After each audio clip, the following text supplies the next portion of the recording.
Hello guys, আসসালামু আলাইকুম।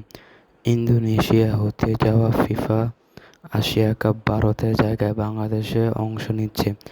আগামী 27শে সেপ্টেম্বর থেকে 4 অক্টোবর পর্যন্ত টুর্নামেন্ট অনুষ্ঠিত হবে। এশিয়া কাপ খেলার সুযোগ পাওয়া ভারত 3 অক্টোবর ব্রাজিলের সাথে প্রীতি ম্যাচ থাকায় বাফুফেকে বাংলাদেশ ফুটবল ফেডারেশন প্রধান জানানো হয় এবং বিশ্ব ফুটবল এই সর্বোচ্চ অনুষ্ঠিত হবে বাংলাদেশ অংশগ্রহণ অনুমোদন করেছেন। বাংলাদেশ গ্রুপ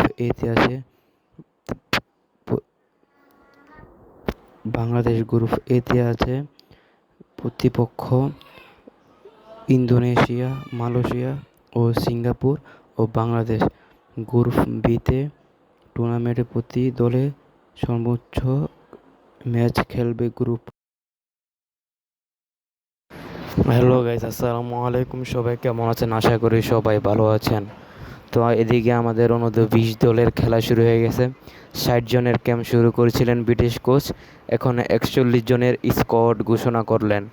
এদিকে মোরশেদ, ফয়সাল, অ্যাডাম আব্বাস, জিদান অনেক ভালো প্লেয়ার, অরিজিন প্লেয়ার, বাংলাদেশের বংশগত প্লেয়ার যোগ দিয়েছেন এই দলে। রোনাল্ড সুলিভান এবং ডেকল্যান সুলিভান তার ক্লাসের জন্য আসতে পারেনি। এই অনূর্ধ্ব 20 দলে তারা দুইবার থাকবে না। দলের ক্যাপ্টেন হিসেবে থাকবেন অ্যাডাম আব্বাস। প্রথম ম্যাচ বাংলাদেশ খেলবেন 31শে মার্চ রাত 8টায় উজবেকিস্তান নিজের মাঠেই বাংলাদেশ খেলবেন। বাংলাদেশ এর আগে একবার উজবেকিস্তানের সাথে খেলেছিল, 1 গোলে পরাজিত হয়েছিল। তো উজবেকিস্তান একটা শক্তিশালী দল, তাদেরকে হারানো একটা চ্যালেঞ্জ। তারা বেশিরভাগই অনূর্ধ্ব 20 দলের বিশ্বকাপ খেলে থাকেন এবং ভালো ভালো দেশের সাথে খেলে থাকেন, তাদেরকে হারানো একটা চ্যালেঞ্জ। তো বাংলাদেশ, তোমরা তাদেরকে হেরে কাপটা নিয়ে আসবে বাংলাদেশে।